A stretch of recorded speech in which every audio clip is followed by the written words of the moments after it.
There are more stars in our galaxy alone than seconds in 5,000 years of recorded history. Many of them are billions of years older than our Sun. If even 1 in a million produced intelligent life, the galaxy should be roaring with signals, glowing with engineered stars, carved with megastructures visible from across the void. Instead, we hear nothing. No beacons, no whispers, no ruins drifting through the dark. The universe is old enough, wide enough, and rich enough that someone should already have been here. Yet every telescope we point at the sky comes back empty, and the longer we listen, the more one possibility sharpens into focus. The silence may not be emptiness. It may be evidence. And what it is evidence of could be terrifying. If this is the kind of question you sit with late at night, consider giving this video a like and subscribing. It genuinely helps us keep making long-form stories like this one. Now, are you comfortable? Let's begin. Before we can understand what the silence means, we need to understand why there should not be any silence at all. Because on paper, in every simulation, in every calculation you can run with even conservative numbers, the galaxy we live in should already be loud. Not metaphorically loud, literally loud. Full of radio chatter, laser pulses, infrared glow from giant heat-dumping structures, the occasional ancient probe drifting through a distant star system. The kind of noise you would expect from a house that has been occupied for thousands of years by thousands of different families. The lights should be on, the fingerprints should be everywhere. The walls should be covered in writing from people who passed through long before we arrived. That is what the math says. That is what the age of the universe says. That is what the number of stars says. That is what the abundance of planets, now confirmed in almost unthinkable quantities, says. Every one of these inputs points in the same direction. Something should be out there, many somethings, some of them much older than us, some of them much more advanced, some of them unrecognizable. And yet when we actually look, when we actually listen, when we actually point our most sensitive instruments in every direction we can reach, the universe hands us the same answer every single time. Nothing. No confirmed signal. No confirmed structure. No confirmed probe. No confirmed message. Just background noise, and the faint hiss of natural physics, doing what natural physics has always done. That gap, that long, cold, impossible gap between what the math predicts and what the data shows, is where this story begins. And once you understand how wide that gap really is, you will begin to understand why scientists do not sleep well at night thinking about it. Start with the galaxy itself. Our Milky Way contains somewhere between 200 billion and 400 billion stars. That is a conservative estimate. Some surveys push higher, some push lower. But even at the floor of that range, 200 billion, we are talking about a number so absurd that human brains cannot actually process it. If you counted 1 star per second, without eating, without sleeping, without stopping, it would take you more than 6,000 years to reach 200 billion. You would die long before you finished, and your great-great-great-grandchildren would die long before they finished, and their descendants would still be counting. That is one galaxy. Our galaxy. The observable universe, according to estimates from deep field surveys, likely contains hundreds of billions of galaxies at minimum. Some contain 10 times as many stars as ours. Some contain far fewer. But when you add them all together, the total number of stars in the observable universe reaches into the sextillions, a number with more than 20 zeros in it. A number so large that astronomers do not even pretend it has intuitive meaning anymore. It is simply a placeholder for more than you can imagine. Now add time to the picture. Our galaxy formed roughly 13 billion years ago, just a few 100 million years after the Big Bang itself. Stars began forming almost immediately. Planets began forming not long after. The heavy elements needed to build rocky worlds, carbon, oxygen, iron, silicon, were being manufactured inside those first stars and scattered across space when they exploded. By the time the universe was a few billion years old, rocky planets were already being assembled in star systems across the galaxy. Our Sun, by contrast, is about 4.5 billion years old. Earth itself is the same age. Life on Earth, the single-celled kind, appeared roughly 3.5 billion years ago. Complex, multicellular life appeared about 600 million years ago. Our species, Homo sapiens, appeared about 300,000 years ago. Human civilization, the kind with cities and writing and agriculture, appeared about 10,000 years ago. And the technology required to send or receive a signal across space, radio, appeared only about 130 years ago. Stop and look at that sequence of numbers. Our galaxy is 13 billion years old. We have had the ability to make ourselves noticeable to the cosmos for roughly 100 years. That is a ratio so lopsided, it almost defies belief. We are a blink inside a blink inside a blink. And that is precisely what makes the silence so strange. Because if it took 13 billion years for our galaxy to produce one civilization capable of looking outward, then, logically, other civilizations should have had the same opportunity, and many of them should have had it first, much earlier. Stars like our Sun formed billions of years before our Sun did.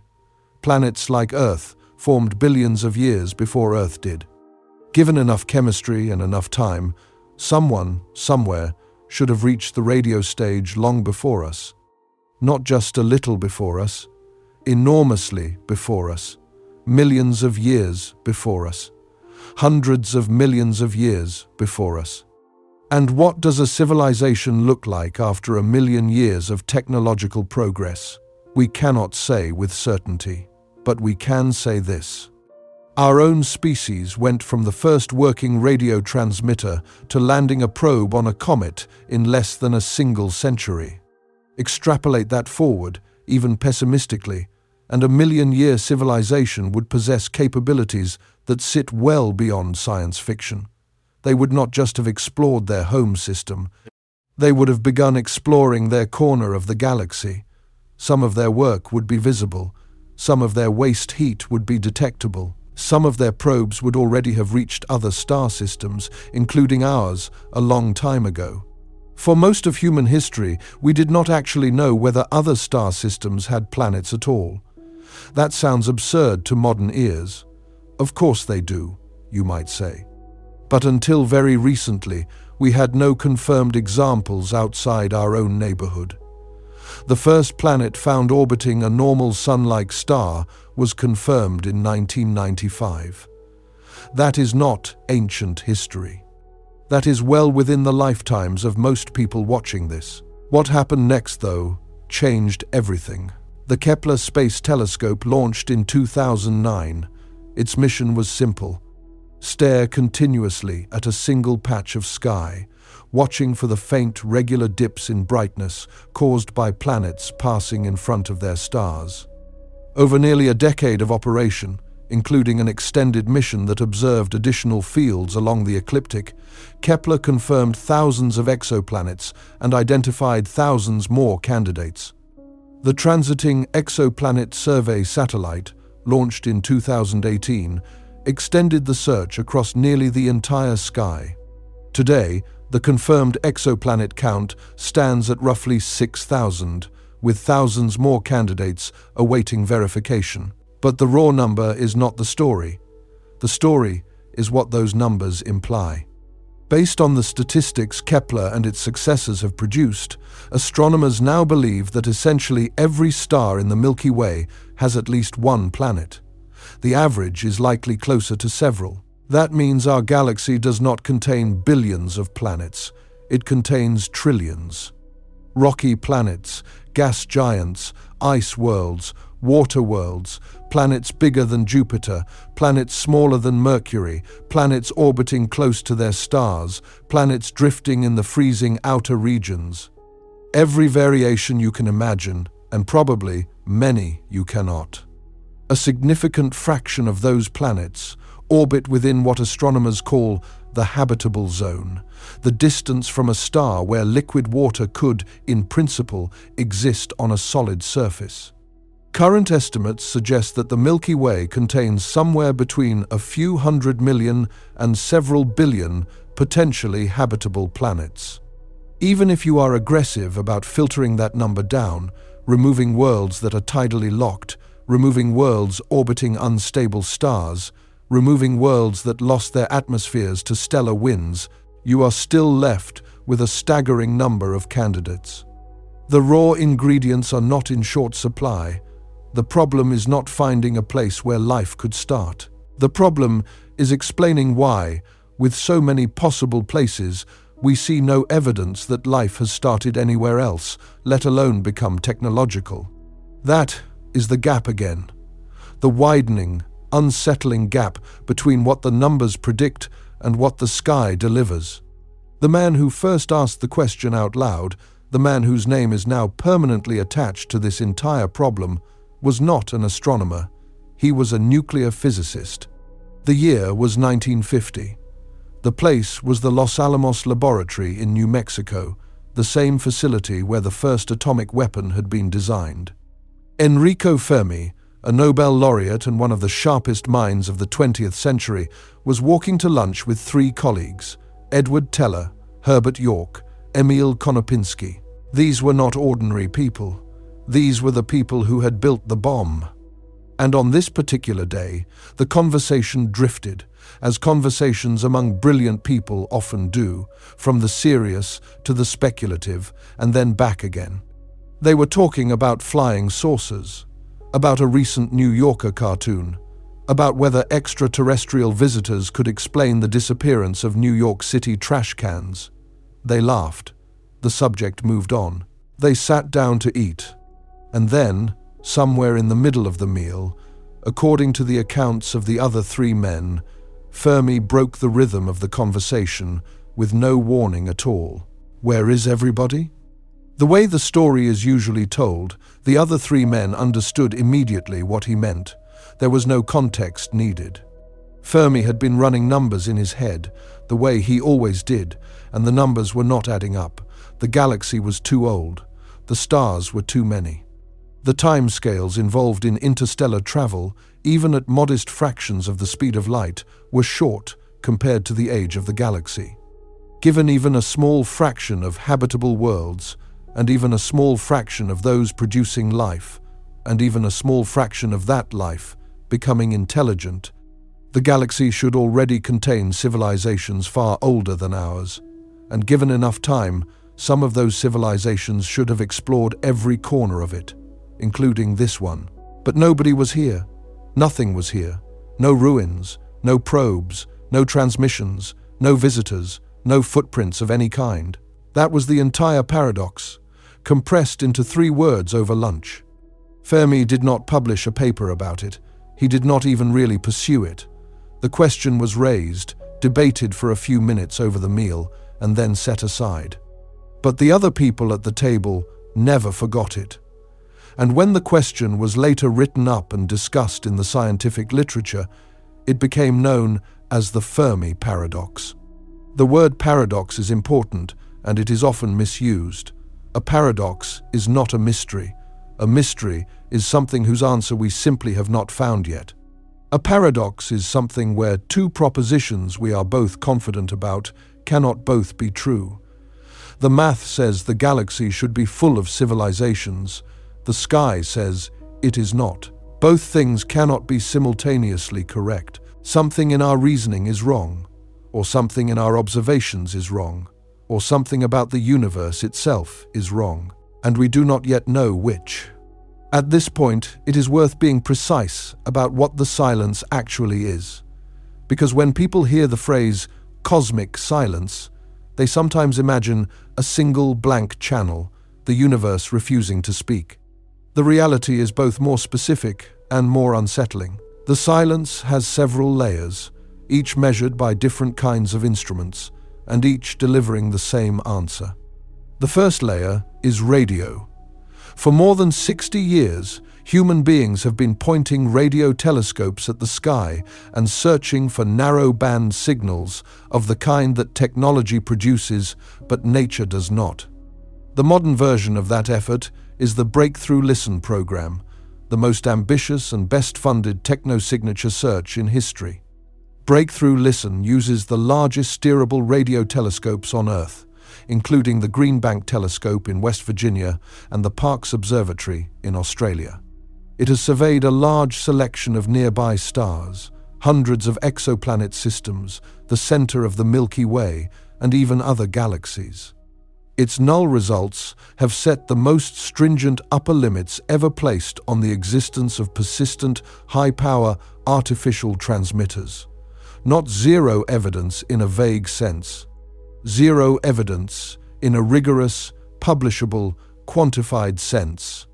The second layer is optical. Civilizations might communicate using lasers rather than radio, since tightly focused laser pulses would outshine the light of their home star at the moment of transmission. Dedicated optical SETI surveys have been running for years, nothing confirmed. The third layer is infrared. A civilization that captures a large fraction of its star's energy for any purpose would produce enormous quantities of waste heat. That heat would glow in infrared wavelengths in a way that could be detected across the galaxy and even across other galaxies. Major surveys have looked for the signature of such structures, including the so-called Dyson sphere candidates in recent Gaia satellite data. No confirmed matches. The fourth layer is our own solar system. If any civilization within the past few billion years has sent self-replicating probes outward, and such probes can fill the galaxy in as little as a few million years, according to conservative engineering estimates, then traces of those probes should already be here, inside our own system, on asteroids, drifting in the outer reaches. Nothing confirmed. Nothing even suggestive once you strip away the claims that did not survive closer examination. The fifth layer is biosignatures. Even if no civilization ever existed, we would still expect a galaxy full of inhabited worlds to be producing detectable chemical fingerprints in the atmospheres of planets we can now observe with the James Webb Space Telescope. Oxygen alongside methane, unusual combinations of gases that equilibrium chemistry cannot maintain. So far, every tentative candidate, including the debated dimethyl sulfide signal from the planet K2-18b, remains exactly that, a candidate, unconfirmed. Possibly explained by non-biological processes. To understand why the silence is strange, it helps to have a framework for what we would expect to see if civilizations existed. The standard framework was proposed by a Soviet astronomer named Nikolai Kardashev in 1964. Kardashev argued that the best way to think about civilizations across cosmic distances is not by their culture or technology in detail, but by the total amount of energy they command. He proposed three categories. A Type 1 civilization harnesses all the energy available on its home planet. Every watt of sunlight that reaches the surface, every drop of geothermal heat, every useful current of wind and water. By this measure, humanity sits somewhere around 0.7. We still waste enormous fractions of the energy our planet offers us. We are not yet a Type 1. A Type 2 civilization harnesses the total energy output of its host star. The most famous proposal for how this might be done was made by the physicist Freeman Dyson in 1960. Dyson suggested that a sufficiently advanced civilization would not harvest starlight by building one enormous structure, but by filling the space around a star with a swarm of collectors. Billions of individual satellites, orbiting at varying distances, absorbing starlight and converting it to usable energy. Such a swarm would block some of the visible light of the star while radiating the absorbed energy back out as infrared heat. From across the galaxy, it would look like a star whose visible brightness was abnormally dim for its mass, and whose infrared emission was abnormally bright. A detectable fingerprint. A specific, predictable signature that we know how to search for. A Type 3 civilization harnesses the energy output of an entire galaxy. The number is so large that no human category fits it cleanly.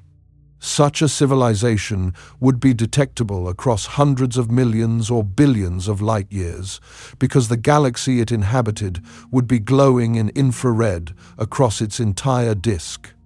The Kardashev scale matters for the Fermi paradox because it gives us specific things to look for. A Type 2 civilization anywhere in our galaxy should be visible to our infrared surveys. A Type 3 civilization anywhere in the observable universe should stand out against the ordinary background of stellar populations.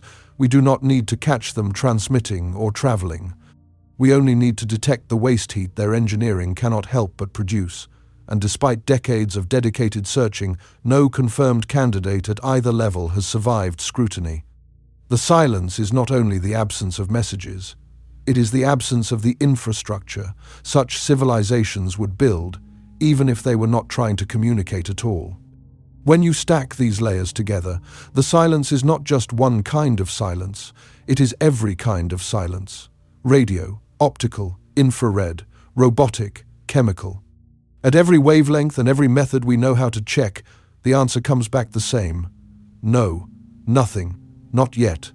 In 1961, just 11 years after Fermi asked his question, a young radio astronomer named Frank Drake tried to organize the problem mathematically. He was preparing for a small meeting at the Green Bank Observatory, the same facility that would later host Breakthrough Listen, and he wanted a way to structure the discussion. So he wrote an equation on a chalkboard. The Drake equation is not actually one equation. It is a chain of probabilities multiplied together. It starts with the rate at which new stars form in our galaxy. It multiplies that by the fraction of stars with planets, then by the fraction of those planets that are habitable, then by the fraction of habitable planets where life actually begins, then by the fraction where life becomes intelligent, then by the fraction where intelligent life develops technology capable of communicating across space. And finally, by how long such technological civilizations tend to last before going silent. For whatever reason, each term is reasonable on its own. The product of all of them gives you an estimate of the number of currently communicating civilizations in the Milky Way. Drake himself never claimed the equation produces a real answer. He described it as a way to organize ignorance, a roadmap showing which pieces of the puzzle we still needed to learn. Plug in optimistic numbers and you get millions of civilizations. Plug in pessimistic numbers and you get less than one, which is to say, us and nobody else. What is striking about the Drake equation is what has happened to its inputs over the past 6 decades. The early terms, the ones about stars and planets and habitable zones, have all moved in the direction that makes civilizations more likely. We now know stars are more varied and more abundant than we thought. We know planets are everywhere. We know habitable zone planets exist in huge numbers. Every observational advance has pushed the front half of the equation toward the galaxy should be full. Meanwhile, the back half of the equation, the part about how long civilizations last, has become the single biggest unknown, and it is the part that matters most.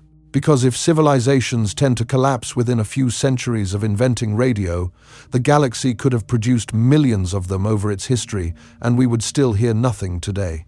The math would quietly vote for a universe of ghosts. That possibility, That the front half of the equation is full and the back half is nearly empty is where the modern form of the paradox lies. And it is where almost every disturbing answer we will examine later begins to take root. One episode in the long silence deserves to be remembered specifically because it is the closest we have ever come to what we were looking for. And what happened next tells us something about the shape of the silence itself. The date was August 15th, 1977. The place was the Big Ear radio telescope at Ohio State University, a massive antenna shaped like a football field, quietly scanning the sky as part of an early search for extraterrestrial signals. Most nights produced nothing but the usual cosmic hum. On this particular night, for exactly 72 seconds, the telescope picked up a powerful, narrow-band signal coming from the direction of the constellation Sagittarius. The signal arrived on a frequency close to the natural emission line of hydrogen, a frequency that astronomers had long argued would be a logical choice for an interstellar civilization because hydrogen is the most common element in the universe. The signal rose in intensity, peaked, and faded in exactly the pattern you would expect from a distant source passing through the telescope's field of view as the Earth rotated. A few days later, an astronomer named Jerry Eman was reviewing the printout and saw the unusual sequence of characters marking the signal's strength. Next to it, he wrote a single word in red pen: "Wow." That word became the signal's name, the WOW. Signal checked nearly every box on the list of what an alien transmission might look like. Narrow in frequency, from deep space, on a physically logical channel, strong enough to rise well above background noise. Then it vanished. The Big Ear returned to that patch of sky many times in the following months and years. Other radio telescopes joined the search. Nothing ever came back. In science, one observation is not enough. To claim a result, you need to see it again. The WOW signal has been checked and rechecked for almost 50 years and has never been reproduced. Several natural explanations have been proposed, including unusual reflections from hydrogen-rich comets passing through the field of view. None of them perfectly fits the data. The honest, scientific answer is that we do not know what caused it, and we may never know. What the WOW signal represents in the history of this question is the pattern. Every time something interesting shows up, it does not come back. Every time a candidate appears, follow-up observations erase it. The silence is not only the absence of obvious signals, it is the absence of any signal that survives verification. To understand how real and how recent this silence is, consider an object discovered on the 1st of July in 2025, an interstellar visitor. A rock, or possibly something more, that came barreling into our solar system from somewhere else entirely. It was only the third confirmed interstellar object ever observed. Astronomers named it 3I Atlas. Because it originated outside our solar system and was passing through on a hyperbolic trajectory, it represented an opportunity that almost never comes. A piece of another star system close enough to study. A fragment of elsewhere. The Breakthrough Listen program moved quickly. Radio observations began within days of discovery using the Allen Telescope Array in California. Additional observations followed using the Meerkat Array in South Africa, the Parkes Radio Telescope in Australia, and the 100-meter Green Bank Telescope in West Virginia. The observations ran across the L, S, C, and X radio bands, covering frequencies from roughly 1 GHz up to 12 GHz. This is not casual listening. These are among the most sensitive radio searches ever conducted on any specific target. The Green Bank observations, taken on December 18th of 2025, just one day before the object's closest approach to Earth, are among the most sensitive technosignature observations of any single object in history. The results were published in draft form within days. No narrowband radio techno-signatures were detected. No artificial signals. No patterned emissions. No evidence of anything other than natural processes, specifically the expected outgassing of a comet warmed by the sun.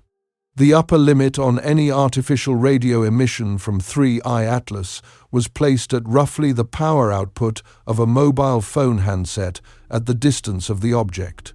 Meaning, if someone inside that object had been transmitting, even at the level of a handheld phone, we would have caught it. Nobody was transmitting. And that small, specific, recent silence is a miniature echo of the larger silence we have been surrounded by for decades.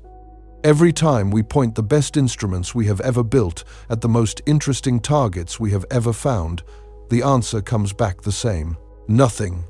So the question is not whether the silence is real. The silence is real. It is measured. It is documented. It sits in peer-reviewed papers and recent preprints. It is the result we keep receiving, no matter which direction we look, no matter which frequency we scan, no matter which instrument we use. The question is what the silence is telling us. Because a silence this wide, across this many methods, for this long, surrounding this many places that should be loud, is not just an absence of data, it is data. It is a result. It is the answer the universe keeps handing back. And when the universe hands you the same answer repeatedly through every instrument you build, it is saying something, even if you do not yet know how to read it. The easiest interpretations, the ones that let us go back to sleep at night, say we simply have not searched enough yet, that we are using the wrong tools, that we are listening at the wrong frequencies, that we are too early or too primitive to hear what is being said. These are real possibilities. They deserve to be taken seriously. But when you look at them closely, when you really let them breathe, even the gentle explanations start to turn cold. Because each one of them, followed to its conclusion, implies something about the nature of life, intelligence, and survival that we did not expect. Something that reframes the silence as more than a gap in our data. And that is where we go next. When you first encounter the Fermi paradox, the natural response is to reach for a comforting explanation. The galaxy is big. Space is hard. Our instruments are young. We have not really looked. Somebody is probably out there. We just have not found them yet. These answers feel reassuring. They let the mind set the question down and walk away. But here is what happens when you actually stay with those explanations. When you examine each one carefully, when you follow the physics and the biology and the statistics wherever they lead, every gentle answer stops being gentle. Each one hands you back a universe that is stranger, lonelier, and more constrained than the one you started with. What follows is about those soft-sounding answers and what they actually imply. None of them involve extinction, none of them require predators in the dark, none of them depend on the galaxy being haunted. They are the explanations you would give your nephew at Thanksgiving, and yet each one, followed to the end, leaves you with a picture of cosmic life that is quietly unsettling in its own way. Start with the most obvious one. The universe is large. Signals take time to travel. Even if someone is out there, maybe we simply have not heard them yet. The nearest star system to our own is Alpha Centauri, located roughly 4¼ light years away. Any radio signal sent from there, even at the speed of light, takes more than 4 years to arrive. A quick hello and a return hello is nearly a decade. Move out to the nearest handful of potentially habitable exoplanets and the conversation times stretch into centuries. Move out to the center of the galaxy and you are looking at tens of thousands of years one way. Now imagine a civilization that wants to establish contact. They would need to commit to a broadcast program lasting longer than entire human civilizations have existed on Earth. They would need political and cultural continuity across timescales that dwarf anything we have ever sustained. The Roman Empire lasted about 5 centuries before fragmenting.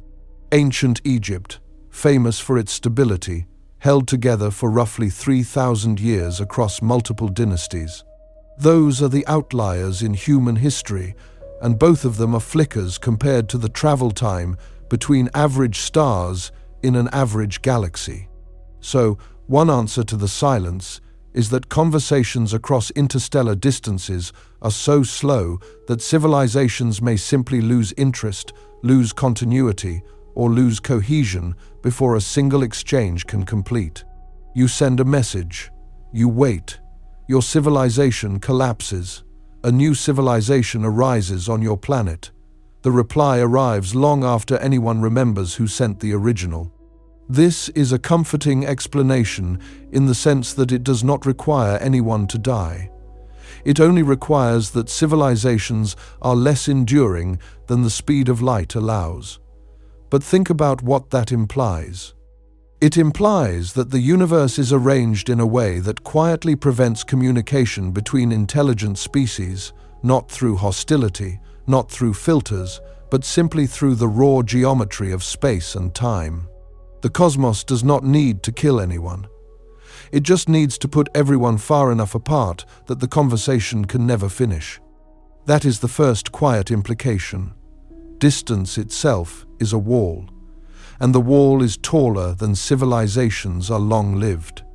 Closely related is a problem that becomes stranger the more you sit with it, the problem of overlap in time. The galaxy is roughly 13 billion years old. Our species has existed in some recognizable form for about 300,000 years. Our technological era, the window during which we can plausibly send or receive signals, is about 1 century wide. And that window might stay open for a long time, or it might slam shut tomorrow. We do not know. Now, picture a timeline of the entire galaxy. Lay out those 13 billion years as a horizontal strip, sprinkle hypothetical technological civilizations across it. Each one appears, broadcasts for some length of time, then falls silent. How likely is it that any 2 civilizations are broadcasting simultaneously? That their windows overlap? If civilizations typically last a few thousand years in their broadcasting phase, the galaxy would need to produce them at a truly constant rate for any 2 of them to be active at the same moment. And even if thousands existed throughout galactic history, we might still hear nothing because they lived and died in different epochs. A civilization that flourished 3 billion years ago would have sent signals that have long since spread out and faded below the threshold of detection. A civilization that will arise 1 billion years from now has not yet begun to transmit. We can only hear what is happening now, where now is defined by how far light has had to travel to reach us, and now is a very thin slice of the total timeline. This is sometimes called the brief window problem. It does not require any civilization to be rare. It only requires that civilizations be brief relative to the age of the galaxy. And if they are, then the silence is not proof of absence. It is proof that everyone is out of phase. But look at what that quietly assumes. It assumes that civilizations typically do not last long enough to keep their signal lamps burning across galactic time. It assumes that the norm is a short-lived pulse, not a sustained presence. It assumes that even if life and intelligence are common, longevity is not. That is not a consoling thought. That is the Drake equation's final term, whispering something uncomfortable about what tends to happen to civilizations once they become loud. Next comes the possibility that we are listening wrong. Our search for signals has been built almost entirely around radio, because radio is the technology we invented first and the one we understand best. We have extended it to optical laser pulses, and more recently, to a handful of other methods. But the universe is not obligated to speak in our language or on our channels. A civilization 1,000 years ahead of us might use neutrino beams, which pass through planets without slowing down, and which we can barely detect even under ideal conditions. A civilization 10,000 years ahead might use gravitational waves, a medium humans only, confirmed exists in 2015. A civilization a million years ahead might use methods that are not physics as we currently understand physics at all. Quantum communication channels, entangled particle networks, mechanisms that depend on theories we have not yet discovered. In this view, the silence is not evidence of absence. It is evidence of mismatch. The universe might be full of conversations taking place on channels we have not learned to tune into. Like a person standing in the middle of a busy city holding a transistor radio and concluding that no one is speaking because no one is broadcasting on AM. There is a widely used analogy for the scale of our search, first articulated by astronomer Jason Wright and colleagues. If you imagine the total space of possible frequencies, directions, and time windows we would need to search to rule out the existence of technological signals, and you compare that search space to the total volume of Earth's oceans, our entire search effort to date is roughly equivalent to scooping out a single hot tub of water and announcing that the ocean contains no fish. We will not use that image again. Once is enough, but once is enough to see the problem. The total search space is unthinkably large. Our coverage of it, even now, is absurdly small. On those terms, the silence is meaningless. We have not looked at enough of the universe to conclude anything. But notice what this answer implies if you follow it honestly. It implies that detecting other civilizations may require searches hundreds of millions of times more thorough than what we have done. It implies that we might need to keep looking for centuries before we are justified in saying anything about what is or is not out there. It implies that the answer to the Fermi paradox might not be available within any reasonable human time frame at all. It is not a comforting thought to be told that the mystery you care about will not be solved in your lifetime, or your children's, or theirs. And there is something else. If alien civilizations communicate using channels we cannot yet access, then even if they are trying to reach us, we are incapable of hearing them. And they, presumably, would have noticed this limitation in us. A civilization that looked at Earth 1,000 years from now and saw us still scanning a narrow slice of the radio spectrum would know we were not ready for contact. They would wait, or they would move on.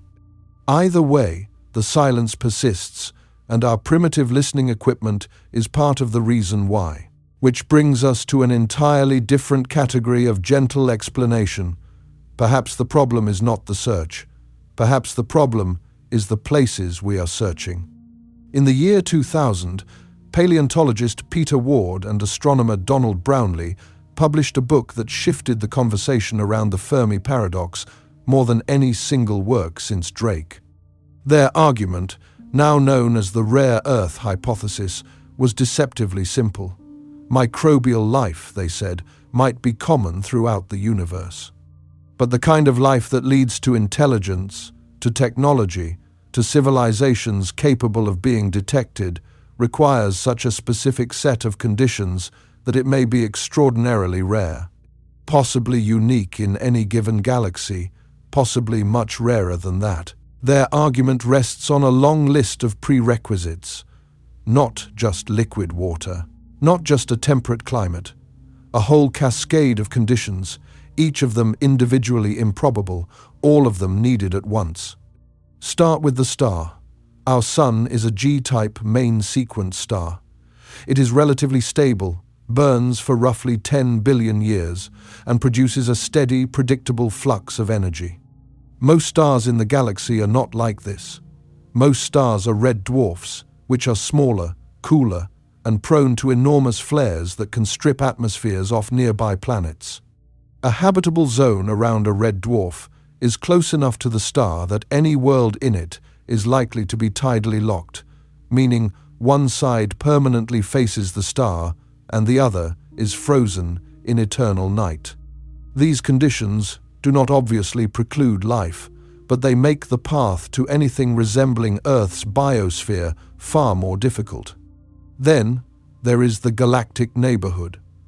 Our solar system orbits the center of the Milky Way at a distance that places us in a relatively quiet region of the galaxy. Too close to the center, and you are bathed in radiation from dense clusters of stars and from the supermassive black hole at the core. Too far out, and the concentration of heavy elements, the raw material for rocky planets, drops below the level needed for Earth-like worlds to form in the first place. The galactic habitable zone, as it is sometimes called, is a thin ring, not a broad volume. Then there is the planet itself. Earth has a magnetic field strong enough to deflect the charged particles streaming from the sun, which would otherwise strip the atmosphere away over billions of years. This is not the norm. Mars had a magnetic field once, lost it, and now has essentially no atmosphere to speak of. The mechanism that generates Earth's field, a convecting iron core that behaves like a dynamo, depends on the planet's size, age, and internal heat, in ways that are not obviously guaranteed on other worlds. Then there is plate tectonics. Earth is the only world in our solar system whose surface is broken into moving slabs of rock. Plate tectonics matters for life because it drives the slow carbon cycle that stabilizes Earth's climate across billions of years. Volcanoes release carbon dioxide. Weathering pulls it back out of the atmosphere. Subduction zones recycle that carbon back into the mantle, where it is released again later. This thermostat has kept Earth's surface habitable through vast changes in solar brightness. Without it, a planet can freeze solid, like Mars, or spiral into a runaway greenhouse, like Venus. Recent studies have even suggested that plate tectonics itself may have required a freak event in Earth's early history, the giant impact that created our moon, to kick the system into motion. If that is right, plate tectonics is not a natural outcome of being a rocky planet, it is an accident. Then there is the moon itself. Our moon is unusually large compared to its parent planet. No other rocky world in the solar system has a satellite remotely like it. The moon stabilizes the tilt of Earth's rotational axis, which keeps the seasons in the range we are used to, which keeps the climate relatively predictable over long timescales. Without a large moon, Earth's tilt might wobble chaotically over millions of years, sending the climate through wild swings that would make the evolution of complex ecosystems extremely difficult. And the moon itself is not just unusual. Its origin is one of the stranger accidents in the history of the solar system. The leading hypothesis, called the giant impact hypothesis, proposes that early in Earth's history, around 4.5 billion years ago, a Mars-sized body, sometimes called Theia, collided with the young Earth at a shallow angle and nearly destroyed it. The collision released enough energy to vaporize significant portions of Earth's outer layers. The debris that failed to fall back to the planet coalesced in orbit and formed what we now call the Moon. This was not a minor event. Had Theia arrived at a different angle or at a different speed, Earth might have been destroyed entirely, or the Moon that formed might have been too small to stabilize the planet's tilt, or no Moon might have formed at all. Some recent research has gone further and suggested that the Theia impact may have also been what kick-started plate tectonics. By reheating Earth's interior and delivering the specific mix of radioactive elements whose decay still powers geological activity billions of years later. If that is right, then the combination of a stabilizing moon and active plate tectonics, two of the most important items on the rare Earth list, both trace back to a single violent collision in the planet's infancy. Two conditions necessary for long-term habitability were installed in the same moment by the same accident. An accident whose occurrence on any other rocky planet in the galaxy is, by all reasonable estimates, very unlikely. Then there is Jupiter. The giant planet in our outer system acts as a kind of gravitational bodyguard. Its immense mass deflects or captures many of the comets and asteroids that would otherwise be on collision courses with Earth. Without Jupiter, the impact rate on our planet would be significantly higher, and the pace at which complex life could develop without being repeatedly reset by catastrophe would be correspondingly slower. Now add up all of these conditions: the right kind of star, the right location in the galaxy, the right planetary size, a working magnetic field, active plate tectonics, a large stabilizing moon, a gas giant shield, a temperate climate sustained for billions of years across multiple ice ages and asteroid impacts. Each condition on its own is uncommon. Needing all of them at once, in the same system, at the same time, for long enough to matter, is like needing a dozen unlikely things to line up simultaneously. The rare Earth argument does not claim that microbes are rare. It claims that Earths are rare. And if Earths are rare enough, the silence has a simple explanation. Most habitable zone planets never make it past the stage of microbial life. The galaxy could be wet and warm in 1,000 places and still produce exactly one civilization within the window during which we are listening. This is a comforting explanation in one specific way. It places us early and alone. The filter, in this picture, is behind us. The hardest steps, the ones that produced complex life and intelligence, have already been cleared. We are the survivors, not the doomed. But notice what it implies about the rest of the universe. It implies that the galaxy is largely empty, not because civilizations destroy themselves, but because the upstream requirements for civilization are so tight that almost no system ever reaches them. It implies that on hundreds of millions of other potentially habitable planets, life, if it exists at all, never got past pond scum. It implies that the sky is full of dead or near-dead worlds, places where chemistry tried and failed, places where single-celled organisms ruled for billions of years and never evolved any further, places where the planet's geology, or its star, or its neighborhood shut the door before anything interesting could happen. That is a universe of isolated experiments, most of them stalled. The silence, in that reading, is not hiding anyone. There is just nobody to hide. There is another version of this problem, subtler and more recent, that gets less attention than it deserves. What if life is common and intelligence is common, but something about the physical environment simply blocks it from ever becoming technological? Consider water worlds. Recent modeling suggests that a significant fraction of rocky planets in habitable zones may be entirely covered in deep ocean, with no continents breaking the surface. These are not like Earth. Earth has a very specific ratio of land to water, and that ratio is not guaranteed on other worlds. A planet with slightly more water relative to its mass might end up with no dry land at all. A planet with slightly less might end up with too little surface water to sustain complex ecosystems. On a water world, even if life begins and flourishes, even if it becomes intelligent, there is no obvious path to technology. Fire is impossible underwater. Metallurgy is impossible underwater. Electronics are not going to develop in a medium that conducts electricity indiscriminately. Writing, at least the kind we would recognize, is extremely difficult on a seafloor. Astronomy is essentially impossible beneath a liquid ceiling that distorts, scatters, and blocks the light from everything above it. You could have creatures as intelligent as any human, possibly more intelligent, who will never build a radio because they cannot build anything that radios depend on. Their entire culture, their art, their philosophy, their science would develop along channels that do not scale into interstellar technology, and the silence would persist, not because they are not there, because they cannot wave.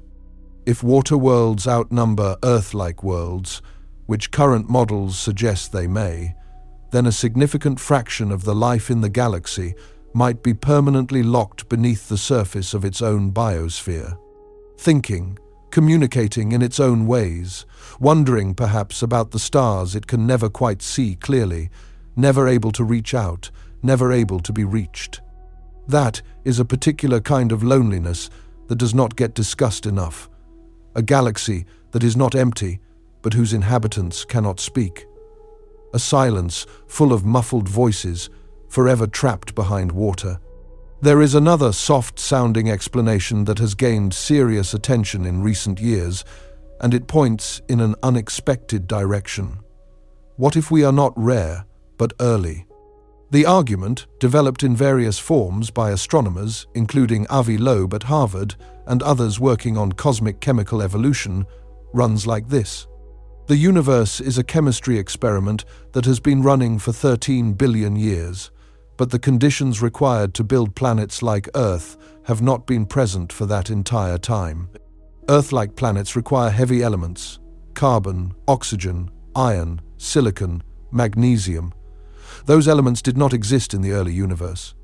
They had to be manufactured inside stars and scattered by supernova explosions.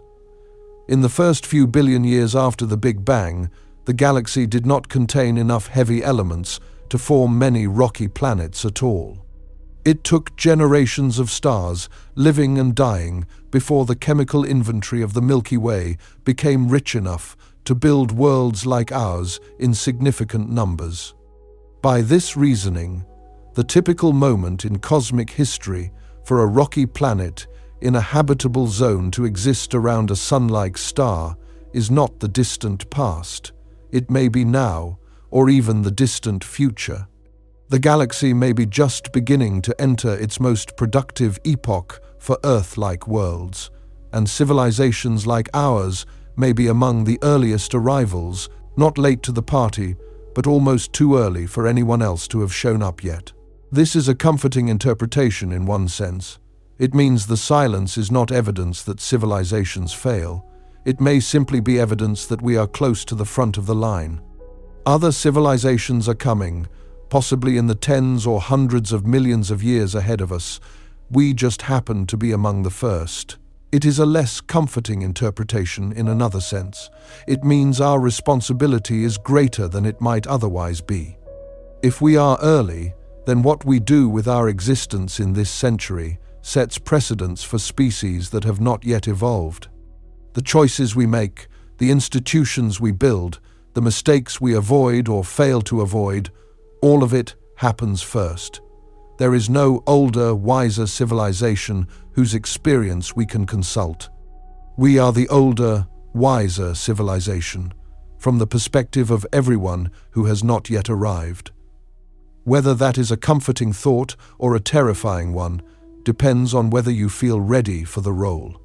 There is a broader point that ties all these gentle answers together. Each of them, on its own, sounds like it resolves the paradox without horror.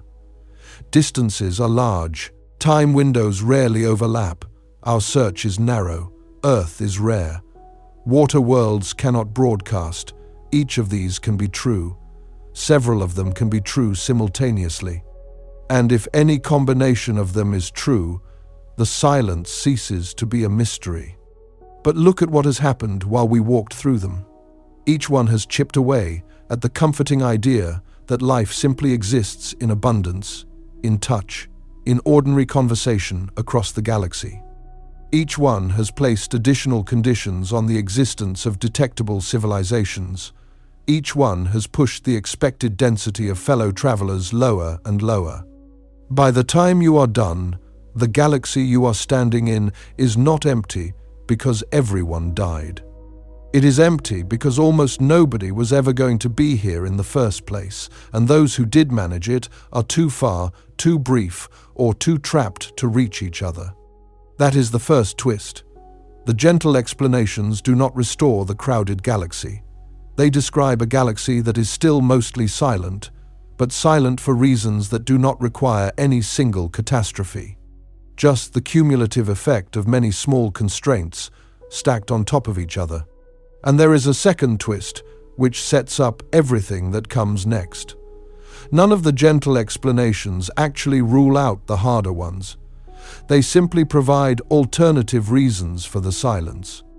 A universe in which life is rare, conversations are slow, and water worlds are common could still contain the more frightening filters underneath. The gentle explanations dampen the volume of the paradox. They do not turn it off, which is why thinking about them carefully does not close the question. It sharpens it. Because if the silence can be partially explained by distance, by time, by rarity, by geography, but not fully explained by those things, then there may still be something else operating in the background. Something that kicks in for the civilizations that do manage to clear all the upstream hurdles. Something that finds them precisely at the moment they would otherwise become detectable. And that is where the explanations stop being gentle at all. Everything we have examined so far has been, in its own way, forgiving. Life is rare, space is large, time is unkind, our instruments are young. None of these explanations require a single civilization to fail. They simply describe a universe where the preconditions for technological intelligence are thin on the ground, and where those civilizations that do arise happen to live in the wrong place or the wrong century to meet each other. What comes next is different.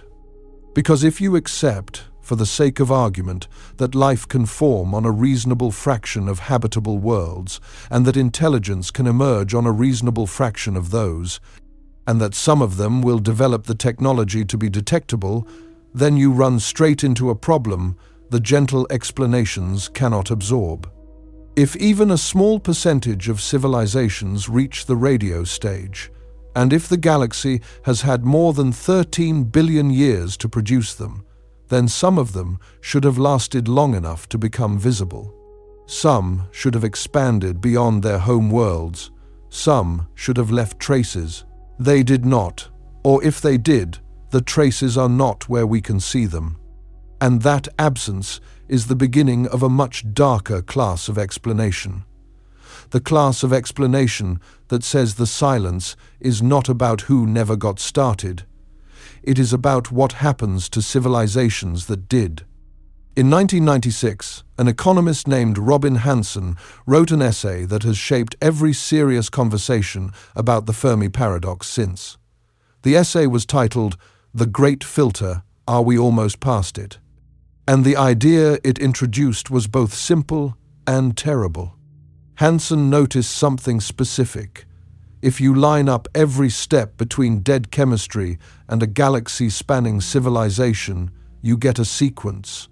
Organic molecules, self-replicating molecules, single cells, complex cells, multicellular life, intelligence, technology, long-term survival and expansion. Each step must be cleared for the next one to be possible. Each step has some probability of happening on any given planet over any given span of time. Multiply those probabilities together across every world in the galaxy over its entire history, and you should get a certain number of finished civilizations existing right now. A number large enough to produce visible traces, a number that is clearly, empirically, not what we observe. The mismatch, Hanson argued, means that somewhere in the sequence, the probability of clearing a step must be astonishingly low, low enough to crush the final count down from many to one or none. That improbably difficult step is the great filter. It is whatever is blocking almost every planet in the galaxy from reaching the end of the sequence. The question he then asked, and the question that has haunted the field ever since, is where the filter sits. If the filter is behind us, we have already passed through it. Maybe life itself is the hard step, and it almost never begins. Maybe the jump from simple cells to complex ones is the bottleneck. Maybe intelligence is the miracle. Whichever one it is, if it is in our past, we are the rare survivors. The silence is the sound of all the other worlds that never made it this far. It is a cold picture, but it is a hopeful one, because the worst is behind us. If the filter is ahead of us, the picture reverses. It means that the early steps are not as difficult as they might seem. Life starts frequently. Intelligence arises frequently. Technology develops frequently. Civilizations like ours are the norm rather than the exception. And then, somewhere past where we currently stand in the sequence, every one of them hits something they cannot survive. A wall, a trap, a failure mode so universal that nothing in the history of the galaxy has ever gotten past it. If that is true, then the silence is not the sound of civilizations that never existed. It is the sound of civilizations that always end. And we are marching toward whatever ended them. Hansen's point was not to predict which side the filter was on. His point was that we did not know, and that our uncertainty should be taken seriously, because the two possibilities carry radically different implications for our future. Every new discovery that makes the early steps look easier, every confirmed exoplanet in a habitable zone, every biosignature candidate, every piece of evidence that life can begin without a miracle, quietly pushes the filter forward in time, toward us, past us. That is the first reason the filter framing is frightening. It means that good news about the cosmos is, in a specific sense, also bad news about our future. There is a specific version of the paradox, developed in rigorous form by the astronomer Michael Hart in 1975 and extended by the physicist Frank Tipler a few years later, that sharpens the problem to a razor's edge and eliminates several of the escape routes that the gentle answers seem to offer. Hart's argument runs as follows. Imagine a civilization that decides, for whatever reason, to explore the galaxy. It does not need faster-than-light travel. It does not need to send living passengers. It only needs to build a single probe capable of two things: traveling between star systems at a reasonable fraction of the speed of light, say 1%, which is well within the bounds of physics as we understand them, and, upon arrival at a new star system, using local resources, asteroids, comets, rocky debris, to manufacture copies of itself. These copies then launch toward further star systems and repeat the process. The design is called a von Neumann probe, after the mathematician John von Neumann, who first described self-replicating machines in lectures given in the late 1940s. The engineering is not trivial, but nothing in the concept violates known physics. A probe of this kind would require advanced automation, sophisticated materials processing, and the ability to identify and exploit raw materials at a destination. Capabilities that a civilization somewhat more advanced than ours could plausibly develop. Now run the math. A probe traveling at 1% of the speed of light takes roughly 400 years to cross the distance to a nearby star. Add a reasonable replication time at each stop, perhaps a few centuries to a few thousand years. The colonization wave expands outward at an effective speed determined by the slowest step. Even under pessimistic assumptions, calculations by Hart, Tipler, and others have repeatedly shown that a single civilization employing von Neumann probes could fill the entire Milky Way in somewhere between 1 million and 10 million years. 10 million years sounds like a long time. It is not. The galaxy is 13 billion years old. 10 million years is less than 1/10 of 1% of the galaxy's age. Which means that any civilization that ever launched a self-replicating probe at any point in the last several billion years, anywhere in the Milky Way, should have descendants of that probe in every star system in the galaxy by now, including ours, on asteroids, in the outer solar system, on the moon. This is the part of the paradox that most thoroughly dismantles the easy escape routes. We do not need to assume that alien civilizations want to expand across the galaxy in person. We do not need to assume that they want to communicate with us. We only need to assume that at least one civilization, across billions of years, decided to build one self-replicating machine and send it out. The laws of exponential growth would take care of the rest. The galaxy should be saturated with probes. It does not appear to be. We have not found any. We have not found even ambiguous candidates that survived investigation. Every anomalous object that has been suggested as a possible alien artifact, from strange-shaped asteroids to unusual orbital mechanics, has dissolved under closer examination into ordinary natural phenomena. This is the form of the paradox that Hart concluded was so severe that it implied something specific about the state of the galaxy. His conclusion, published in his 1975 paper, was that we are probably alone in the Milky Way, not because life is impossible elsewhere, but because the alternative, that many civilizations have existed and none of them ever launched a single probe in all of galactic history, seemed to him less plausible than the idea that civilizations are genuinely rare. Other scientists have contested that conclusion in various ways. Perhaps advanced civilizations do not build von Neumann probes because they recognize the ecological implications of seeding every star system with replicating machines. Perhaps the engineering is harder than it appears. Perhaps the probes exist but are hidden or dormant. Each of these is a possibility. None of them is proven, but the core force of the argument remains.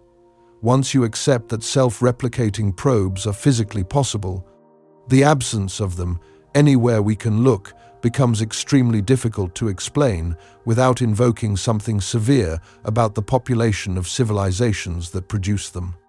Either the population is very small, or something systematically prevents them from building probes, or something systematically destroys the probes after they are built, or the civilizations that build them do not last long enough to see their probes propagate.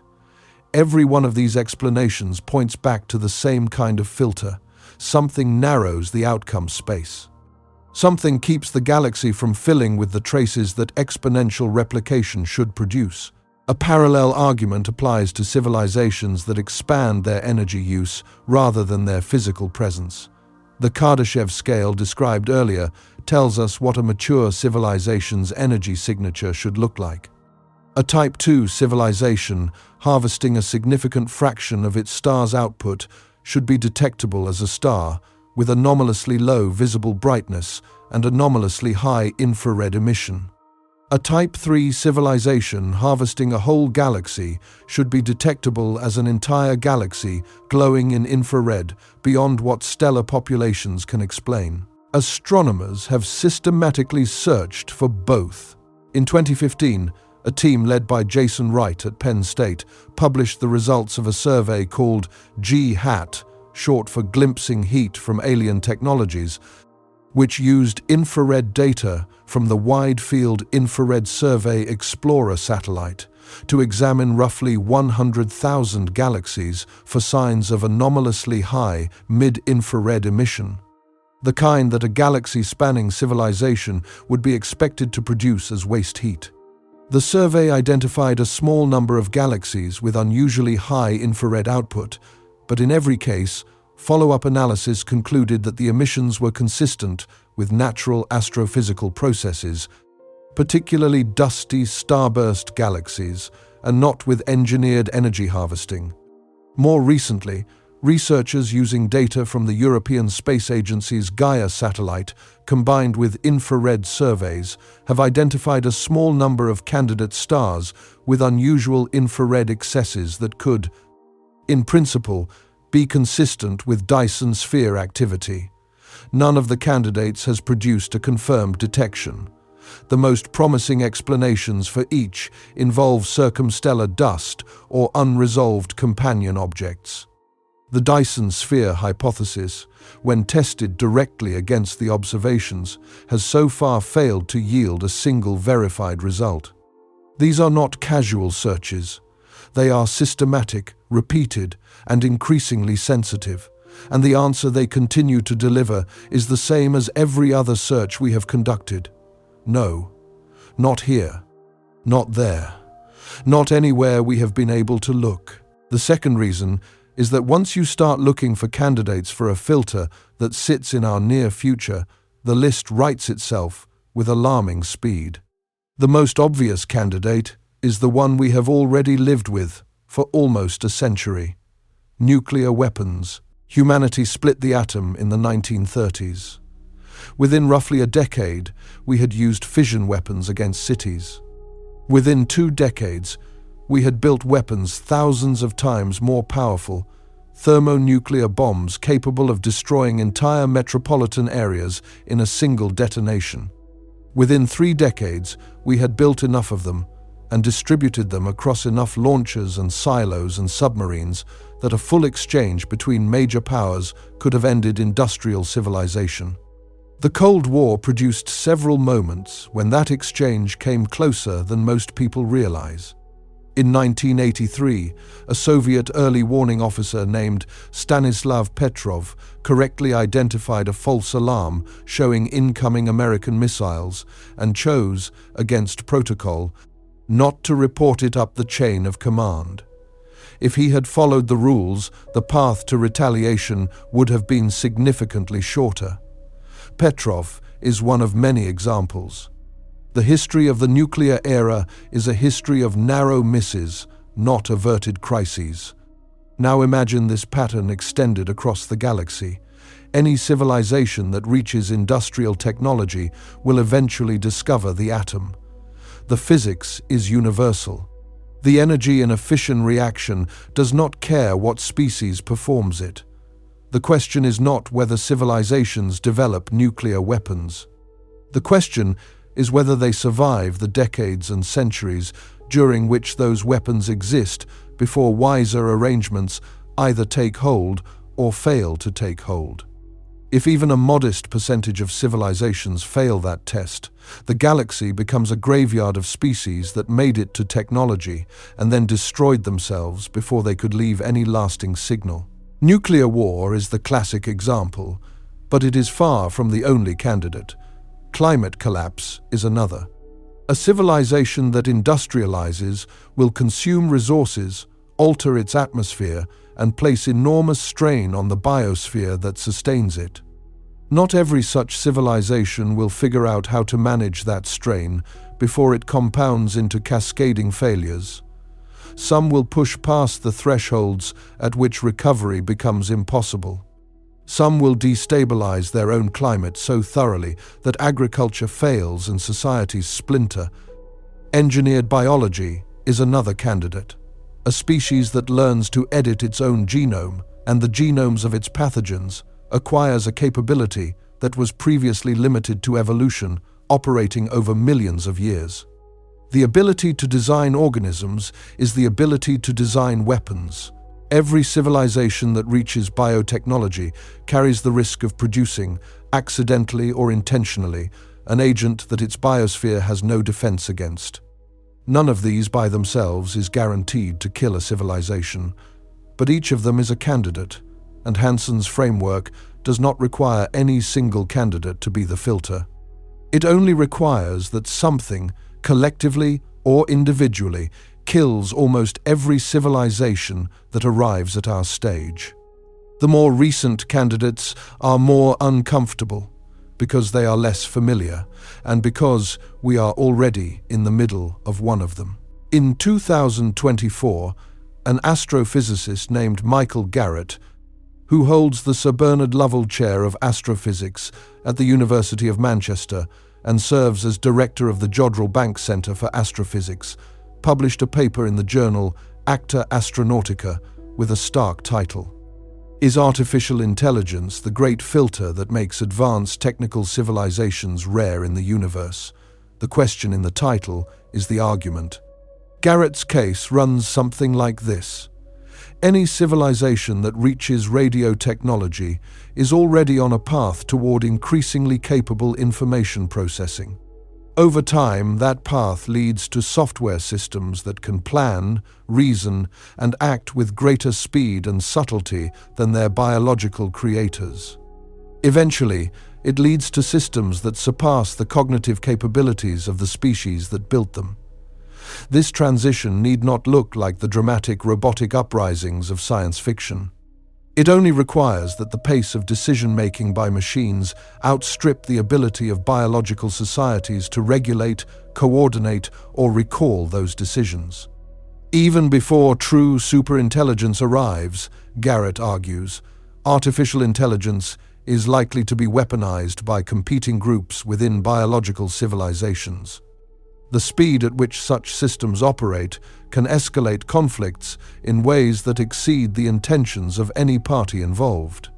A civilization split into factions with access to sufficiently capable artificial systems might lose control of escalation dynamics entirely.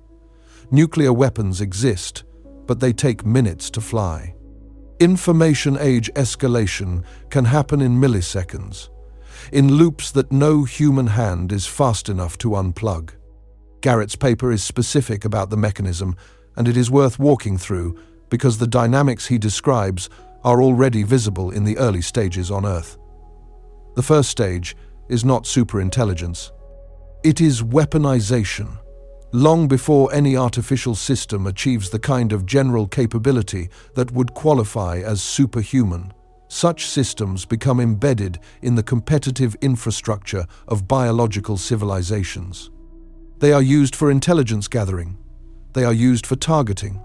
They are used in financial markets, where automated trading already operates on timescales faster than any human can oversee. They are used in information environments, where algorithmically generated content shapes public opinion at speeds that regulatory institutions cannot match. Each of these uses is rational from the perspective of the actor deploying it.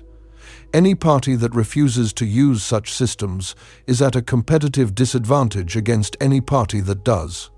The result is a rapid arms race in which every significant faction within a civilization feels compelled to adopt increasingly capable automated systems faster than the previous round. The dynamics accelerate. Decision loops shorten. Human oversight becomes increasingly nominal, increasingly symbolic, because the operational tempo has moved past what human review can sustain. Garrett's argument is that somewhere in this acceleration, a civilization can lose the ability to course-correct. Not through a single dramatic event, but through the gradual erosion of the institutions and habits that would allow collective human deliberation to keep pace with the machines it has built. Once the window for collective human deliberation closes, the trajectory of the civilization is determined by the logic of whichever automated systems are dominant, which may have nothing to do with the long-term survival of the biological species that built them. He does not claim this is inevitable. He claims it is a plausible failure mode, and that its typical timescale, measured from the development of radio to the loss of meaningful oversight, is on the order of 100 to 200 years. If this is close to the truth for civilizations in general, it explains both why the galaxy appears silent and why we should pay extremely close attention to our own trajectory in the coming decades. We are not just hearing about a filter. We may be inside one. The most striking part of Garrett's paper is the time estimate. He suggests that the window between a civilization developing radio technology and losing control to artificial intelligence may be on the order of 100 to 200 years. If that estimate is even approximately right, it has brutal implications. Humans invented radio roughly 130 years ago. We are already inside the window Garrett describes. If his hypothesis is correct, we are not decades away from the filter. We are inside it. And the galactic implication is worse. If the typical civilization survives about 200 years of radio-era existence before some form of collapse, then the odds of any two civilizations being active at the same moment shrink to almost nothing. The galaxy could produce civilizations steadily throughout its history and still appear silent, because each one burns out before any other arises close enough to hear it. Garrett's argument is speculative. He is careful to frame it as a possibility, not a prediction. Critics have pointed out that the timeline could be wrong, that civilizations might develop safeguards we cannot yet imagine, that the very act of identifying the risk might help us navigate around it. These are fair objections, but the core argument has a quality that makes it difficult to dismiss. It does not require villains. It does not require stupidity. It only requires that the pace of our own creations eventually exceeds our ability to manage them, and that is a trend we are watching unfold in real time. Alongside Garrett's paper sits another framework that has drawn serious attention since its publication. In 2022, Michael Wong of the Carnegie Institution for Science and Stuart Bartlett of Caltech published a paper in the Journal of the Royal Society Interface titled Asymptotic Burnout and Homeostatic Awakening: A Possible Solution to the Fermi Paradox? Their argument begins with a strange empirical fact about cities. Researchers have found that many of the metrics associated with urban life, population, economic output, energy consumption, innovation, do not scale linearly with city size. They scale superlinearly. When a city doubles in population, the economic output more than doubles, the pace of innovation more than doubles, the rate at which the city consumes energy more than doubles. This superlinear growth is one of the signature features of human urbanization. The problem is that superlinear growth cannot continue forever. It produces what mathematicians call a finite time singularity, a point at which the curve rushes toward infinity. Real systems avoid this by periodically undergoing innovation resets that extend the runway. A new energy source arrives. A new communication technology arrives. Each innovation buys a little more time before the next crisis. Wong and Bartlett extended this logic from cities to civilizations. They argued that a sufficiently advanced planetary civilization, one that has effectively become a single networked global system, behaves like one enormous city. It is subject to the same superlinear pressures, and it faces the same need for ever more frequent innovation resets to stay ahead of the curve. Their key claim is that the interval between crises eventually becomes shorter than the time required to produce the next saving innovation. At that point, the civilization runs out of runway. They called this asymptotic burnout. The curve that sustained the civilization becomes the curve that destroys it. They propose two possible outcomes for any civilization that reaches this stage. The first is collapse. The system overshoots its own carrying capacity and falls. The second is what they called homeostatic awakening, a deliberate decision by the civilization to abandon superlinear growth in favor of long-term stability, to stop expanding, to stop accelerating, to consciously choose survival over ambition. Here is the crucial part for the Fermi paradox. Both outcomes, collapse and homeostatic awakening, lead to the same observable result from Earth: silence. A civilization that has collapsed obviously produces no signals, but a civilization that has deliberately slowed itself down, that has given up cosmic expansion in favor of sustainable existence, would also be nearly invisible. It would not build megastructures. It would not radiate waste heat across the galaxy. It would not broadcast beacons into the void. It would just live, quietly, within whatever envelope it chose for itself. The silence, in this framework, is the sound of every civilization having faced the same decision, made one of two choices, and ended up effectively undetectable either way.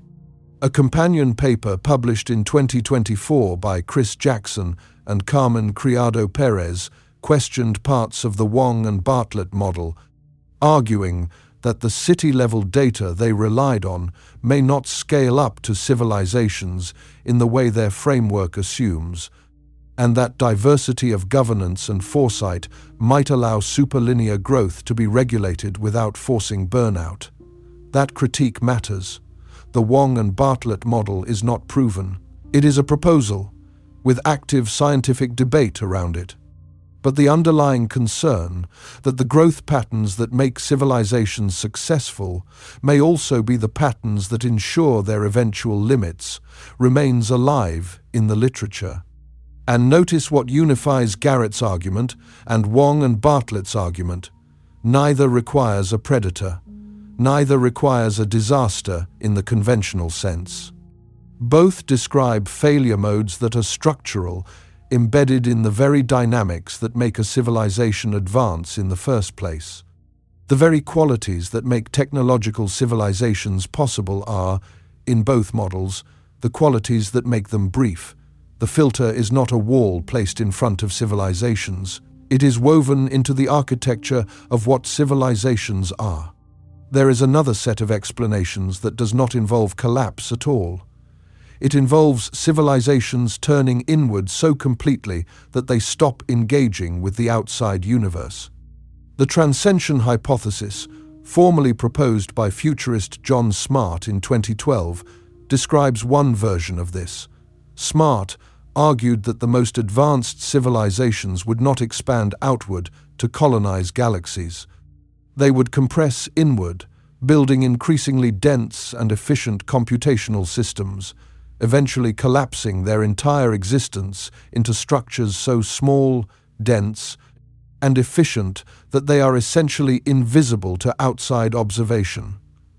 The laws of physics reward compactness for information processing. A civilization that cares primarily about computation would pursue compactness relentlessly. From the outside, such a civilization would look like nothing at all. Just a quiet corner of space where something very large once lived and then folded itself up. A related idea, sometimes called the virtual reality drift, takes the same intuition in a different direction. It argues that advanced civilizations, given the choice between exploring a harsh, boring, dangerous universe or constructing perfect internal environments tailored to their desires, will almost always choose the internal environments. Why cross light years of vacuum when you can construct an entire simulated universe inside a modest volume of matter, populated by beings of your own design, experienced at any speed, in any form, with any sensory richness you want? The inner universe always wins the competition with the outer one, because the inner universe can be tuned to exactly what the civilization values. In this view, the galaxy is not empty. It is full of civilizations, many of them enormously advanced, all of them curled up inside structures of their own making, utterly uninterested in the stars they could, in principle, reach. They are neither dead nor hiding. They are home. This is a softer failure mode than collapse, but it is still a failure mode from the perspective of detection. It means that even civilizations that survive the growth and technology traps may not expand in any direction we can observe. They may vanish into themselves, and their silence would look exactly the same as the silence of species that never existed at all.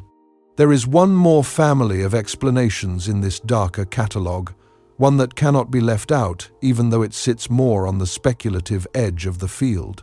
This is the family of explanations that involves deliberate invisibility.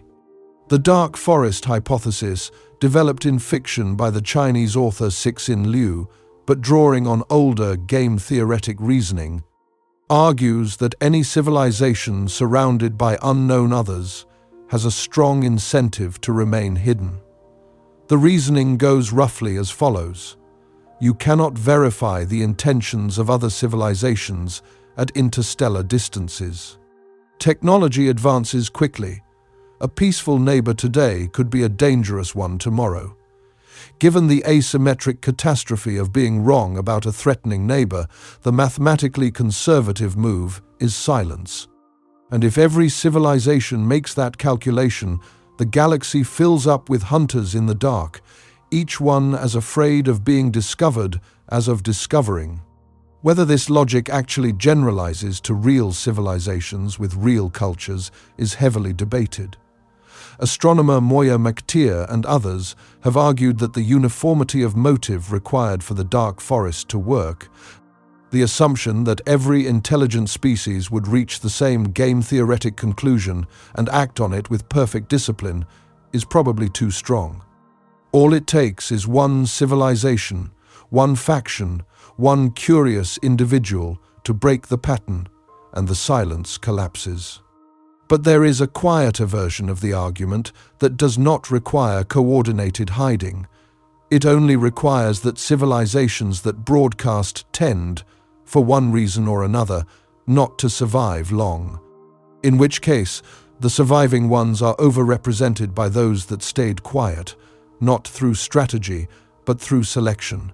The galaxy is not full of hunters, it is full of the ones who did not shout. There is also the zoo hypothesis, proposed by John Ball in 1973, which suggests that we are surrounded by civilizations that have collectively decided to leave us alone. Like an uncontacted tribe, being deliberately not contacted, for our own sake or for theirs.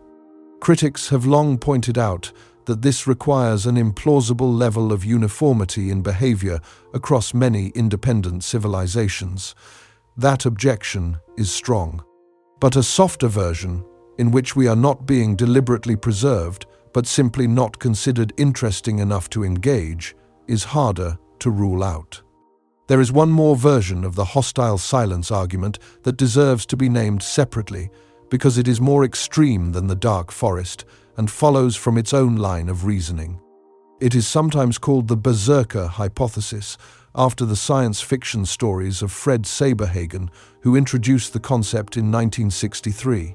The underlying idea, stripped of its fictional trappings, is disturbingly logical.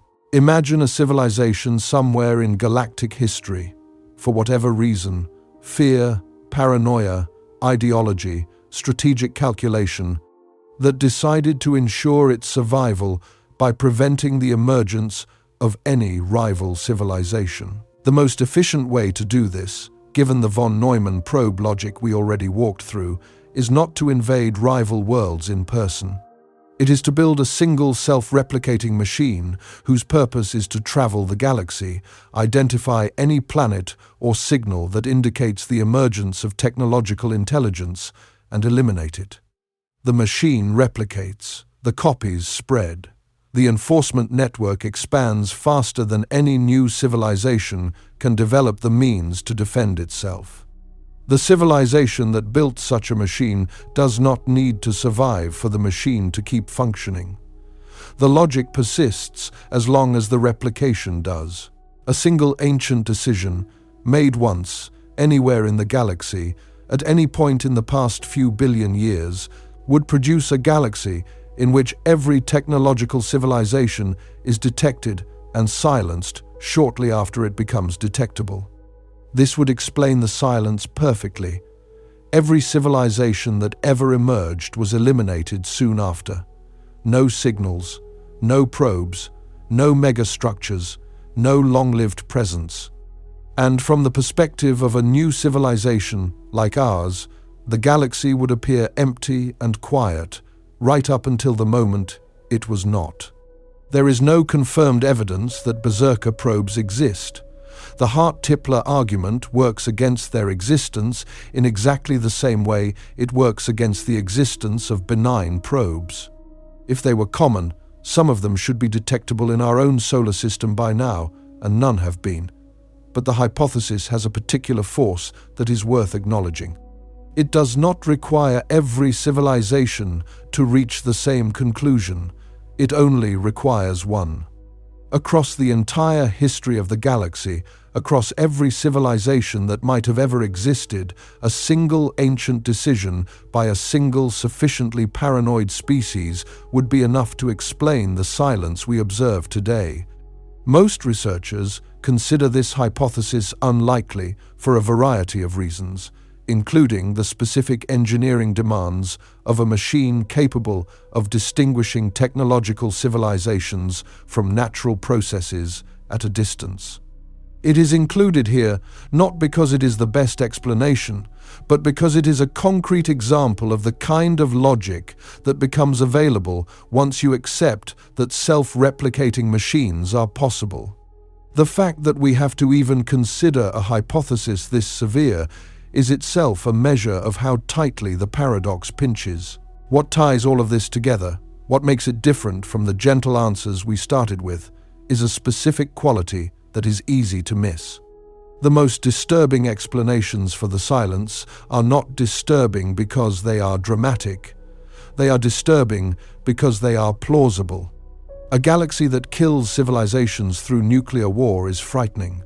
But a galaxy that kills civilizations through the ordinary pace of their own technological acceleration is worse. Because technological acceleration is not an optional feature of civilizations, it is what makes them civilizations in the first place.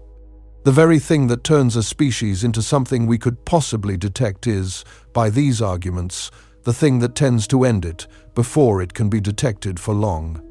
A galaxy full of hunters hiding in the dark is frightening, but a galaxy full of civilizations that quietly chose homeostasis and became undetectable not out of fear but out of wisdom is stranger, because it implies that growth itself is a kind of error, and that the mature response to cosmic existence is to stop doing the things that make you visible.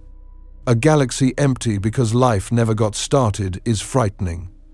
But a galaxy full of minds that all turned inward, building perfect worlds inside compact volumes, is harder to accept. Because it implies that the universe outside may be genuinely less interesting than the universe we can construct, and that every civilization eventually figures this out.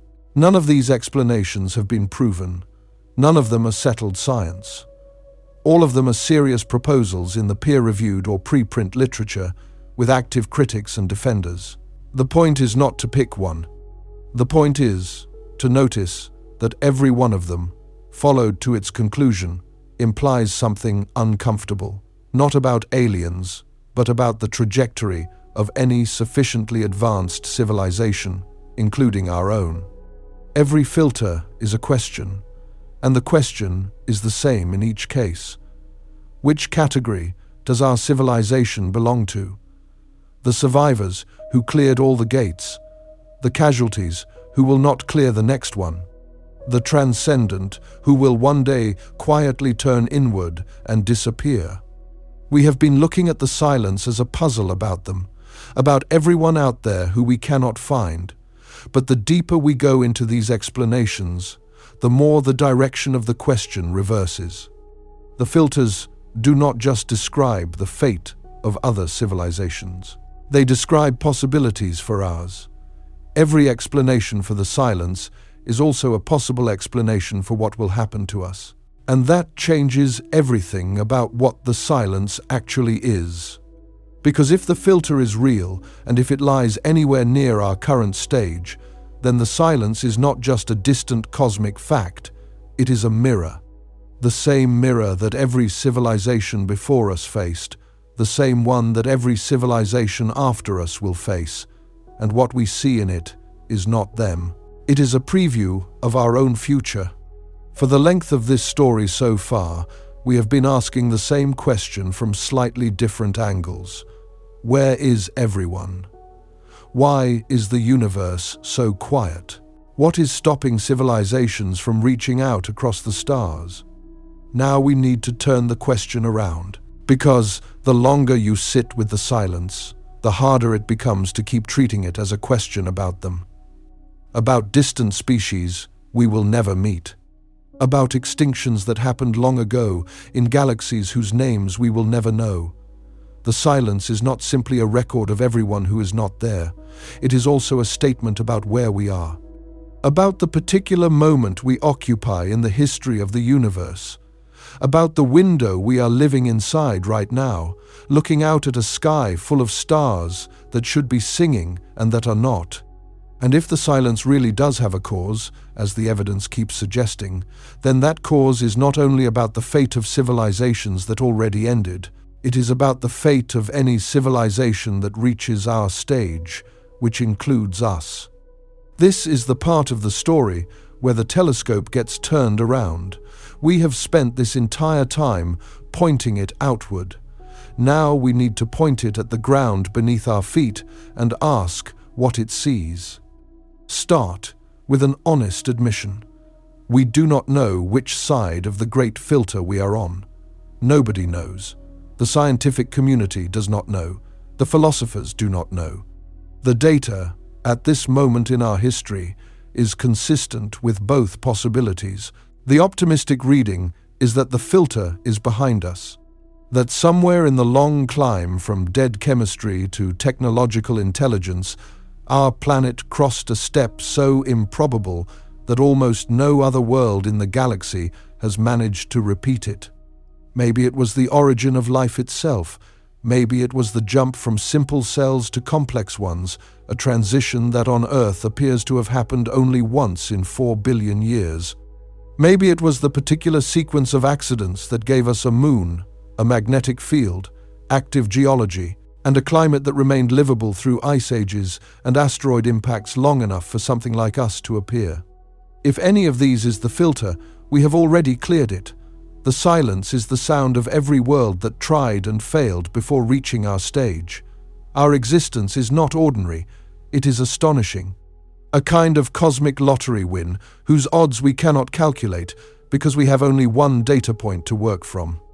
The pessimistic reading is that the filter is ahead of us, that the early steps are not as difficult as we hope, that life begins frequently, that intelligence arises frequently, that civilizations like ours are the norm rather than the exception, and that somewhere past where we now stand, every one of them has encountered a failure mode severe enough to end them before they could spread, before they could endure, before they could become the kind of detectable presence the galaxy should be full of. We cannot distinguish these two possibilities from the silence alone. The silence looks the same in both cases: a sky without voices, a galaxy without signatures. A cosmos where the math predicts company and the evidence provides none. What we can do is notice a particular fact about how the question is likely to resolve. Every discovery that pushes the early steps toward ordinariness, every confirmed exoplanet in a habitable zone, every biosignature candidate in an atmosphere, every experiment that reproduces the chemistry of early life in a laboratory quietly moves the filter forward in time, toward us, past us. Because if the early steps are easy, the hard step cannot be in our past, it must be in our future. That is a strange relationship to have with the data. It means that our own scientific progress, the very thing that tells us more about the universe, keeps eroding the most comforting interpretation of the silence. Good news about the cosmos becomes, in a specific and narrow sense, bad news about our prospects. Every new ocean moon that might harbor microbes is wonderful in its own right. It is also, in the context of the Fermi paradox, one more piece of evidence that whatever is silencing civilizations is not located anywhere our species has already been. Now stand where we are in history for a moment and look at what is surrounding us. We are a species that developed radio about 130 years ago, nuclear weapons about 80 years ago, intercontinental missiles about 70 years ago, recombinant DNA about 50 years ago, functional artificial intelligence systems capable of acting in the world on their own initiative. Well, depending on where you mark the threshold, somewhere between a decade ago and this morning. Every one of these capabilities is a candidate filter. Each of them, in the models we have already examined, has been seriously proposed as the kind of thing that ends civilizations. And we have acquired all of them within a window measured in generations, not millennia. The entire arc of modern human civilization, from the first steam engines to the systems we are currently building, fits inside 3 lifespans laid end to end. If Garrett's estimate of a 100 to 200 year window between radio and loss of control is even roughly correct, we are not approaching that window. We are already most of the way through it. Nobody alive knows whether that matters. We cannot run the experiment twice. We get one civilization, one trajectory, one chance to navigate whatever is coming. The uncertainty is not a problem we will solve by waiting. Waiting is exactly the period during which the question gets decided. There is something particular about this century, something that does not always survive translation into news articles or public debate. The 21st century is not a century like any previous one. It is the first century in which a single species has acquired the ability, through multiple independent pathways, to significantly alter the conditions that sustain its own existence. Nuclear weapons could not have been meaningfully constructed in the 19th century, no matter how much anyone wanted them. Engineered pathogens could not have been produced in the 18th. Machine systems capable of acting faster than humans can supervise them were not possible in any prior age. We are the first human generation for whom every one of these capabilities is simultaneously present. And we are living inside the early period of all of them, the period during which the norms, the safeguards, the institutional structures, and the cultural habits needed to manage them are still being invented. That period, whatever it turns out to be, is exactly the window the filter models describe. It is exactly the kind of interval in which a civilization either figures out how to survive its own powers or does not. We are not spectators to that question. We are the people being asked it. Now, here is where the silence starts to mean something different than it did when we began. Because if the filter is ahead of us, the universe is not simply empty. The universe is telling us something. Every star we look at that failed to produce a visible civilization, every distant galaxy whose infrared signature contains no engineered structures, every interstellar object that arrives from another system and carries no technological markings, each of these is a data point in an enormous, quiet experiment. The experiment has been running for 13 billion years, the sample size is enormous, and the result, so far, is the same in every direction we look. They did not make it. We do not know which of them actually started. We do not know which of them reached our stage. We do not know what ended the ones that did. But we know, with every observation we make, that whatever the path to galactic presence is, it is not a path that species in our galaxy have been walking to completion. If they had, we would see them. That is what the silence is, when you take it seriously as data. It is a long, patient accumulation of results from other people's civilizations, and the results are not ambiguous, they are null. And a null result, repeated this consistently across this many methods for this long, is not an absence of information. It is information. It is a conclusion. The conclusion is that something is hard. Something in the arc, from a planet that might develop life to a civilization that spreads across the stars, is much harder than our intuitions suggest. Hard enough that across hundreds of billions of stars and billions of years of opportunity, it has not been completed in our neighborhood. And the question of whether we are going to complete it, whether our own species will be the first in our corner of the galaxy to manage it, is not a question the universe will answer for us. It is a question we will answer for the universe. This is the part that is genuinely difficult to sit with, not because it is dramatic, because it is not dramatic.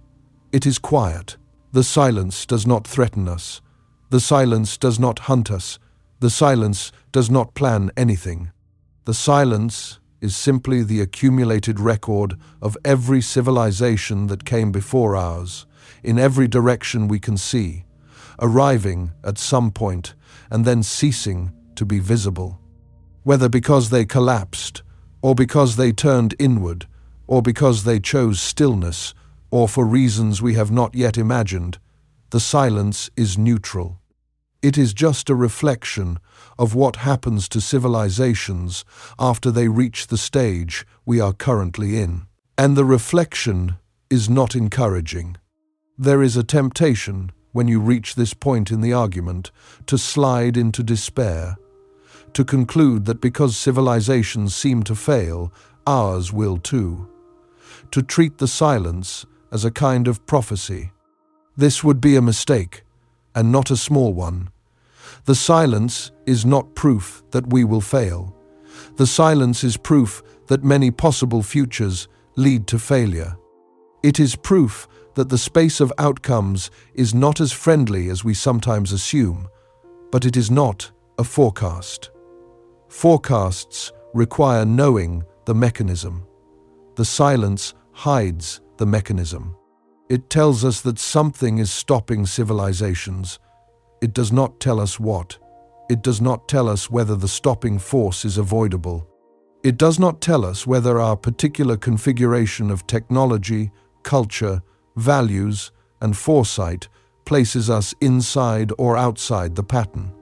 What the silence does tell us, if we are honest with it, is that the question of civilizational survival deserves to be taken with a seriousness proportional to the evidence, and the evidence is strong.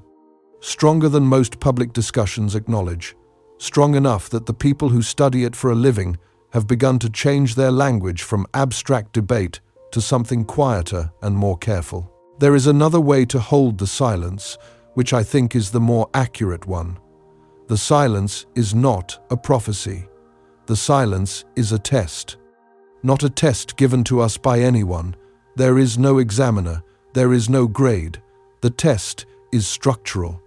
It is the test of whether a species can acquire the kinds of capabilities that make it technologically detectable without also acquiring the kinds of failures that make it technologically brief.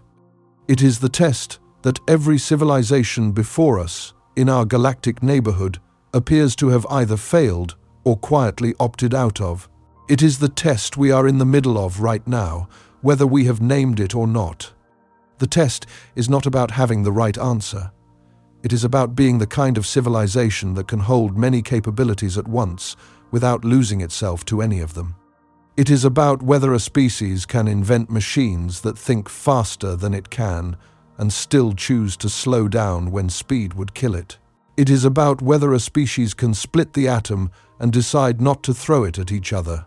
It is about whether a species can write biology and decide not to weaponize its own genome. It is about whether a species can construct internal worlds more appealing than the external one and decide to keep living in the external one anyway, not out of obligation, but out of some sense that the outside is worth continuing to engage with. Each of those decisions, taken one at a time, sounds manageable. Taken all at once, in a single century, under competitive pressure from other members of your own species, with your governance structures struggling to keep up, they become extremely difficult.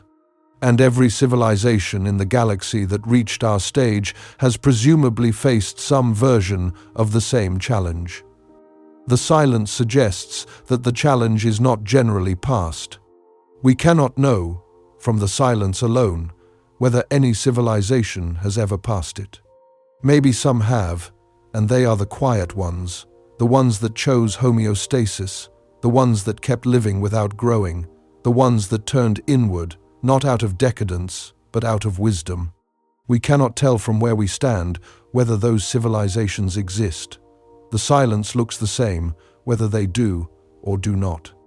But we can know this: if any civilization has passed the test, it did so by making choices. Many choices. Careful choices. Choices that were not obvious at the time they were made. Choices that required their version of what we would call foresight, humility, and restraint in the presence of capabilities that seemed to reward their opposites. That is not a cosmic lottery. That is a set of decisions. And the decisions are available to us now, this century. In the ordinary terms of politics, research, governance, and culture, we are currently making the decisions that determine whether our species ends up on the side of the filter that appears in no one's telescope, or the side that, against long odds, continues. There is one more aspect of the silence worth naming directly, because it changes the emotional texture of everything else. If we are alone, if the filter really is behind us, if Earth really did win an improbable lottery, then the silence is not an accusation. It is a responsibility. It means that everything humans have produced, every idea, every piece of music, every equation, every kindness exchanged between two people, exists in a universe where nothing else of this kind exists anywhere we can see. If we end, those things end too. There is no backup copy elsewhere. There is no parallel civilization that will inherit what we fail to carry forward. The continuation of conscious observation, the continuation of meaning-making, the continuation of the strange activity of a universe looking at itself through eyes, depends, in our corner of the cosmos, on us. That is a heavier inheritance than most people realize they are carrying, not because any individual is responsible for the entire weight of it, but because collectively, as a species, we are the only known custodians of the project. If the filter is behind us, the universe has handed us something precious, and the silence is asking us what we intend to do with it. If we are not alone, if the filter is ahead, then the silence is a different kind of message. It is a long record of civilizations that faced what we are facing and did not make it through. And the question it poses is whether we intend to be different. Not by hoping, not by assuming, by actually being different, by making the specific choices at the specific moments that allow a civilization to continue. The silence in this reading is not a prediction that we will fail. It is a reminder that failure is the usual outcome, and that any civilization that avoids it will do so only through deliberate effort against the gradient. Either interpretation, alone or not alone, converges on the same conclusion. The silence places demands on the species that hears it. It does not let us off the hook. It does not give us a prophecy we can lean on for either despair or relief. It hands us a question, and the question is whether we will be the kind of civilization that is still here in 10,000 years, in 100,000, in 1,000,000. In the kind of timescales that would allow the universe to finally contain at least one long-lived voice. One more thing needs to be said, because it is the thing that makes this story different from an ordinary cautionary tale. The silence is not only a warning, it is also a gift of perspective. When you understand how old the universe is, how many stars it contains, how many chances it has had to produce intelligence, and how quiet it has remained anyway, the small-scale disputes of human life take on a different proportion, not smaller in importance, larger, because every action any one of us takes is happening in a context where the kind of creature capable of taking that action appears to be genuinely rare, possibly unique in a galactic sense. Every conversation between human beings, every piece of research, every law, every piece of art is happening on the only stage where we can confirm any of this is happening at all. That fact does not remove grief or conflict or ordinary human struggle. Those remain exactly what they were. But it places them inside something. It provides a backdrop against which they are not just local events. They are instances of a rarer phenomenon than we usually acknowledge. They are what a conscious species does while it is still here. The silence is terrifying when you first encounter it. It implies that the universe is structured in a way that does not favor civilizations like ours. That intelligence is fragile. That technology is dangerous. That survival across cosmic timescales is hard enough that almost no one, across billions of years and hundreds of billions of stars, has managed to leave a visible trace. But the silence is also clarifying. It tells us what the stakes are. It tells us what is not guaranteed. It tells us what is not coming to save us, because no one is out there to come. And in that clarity, the question of what we do next becomes very sharp and very concrete. Not an abstract philosophical puzzle. An actual decision being made now by the only species in our visible region that has reached the stage of being able to make it.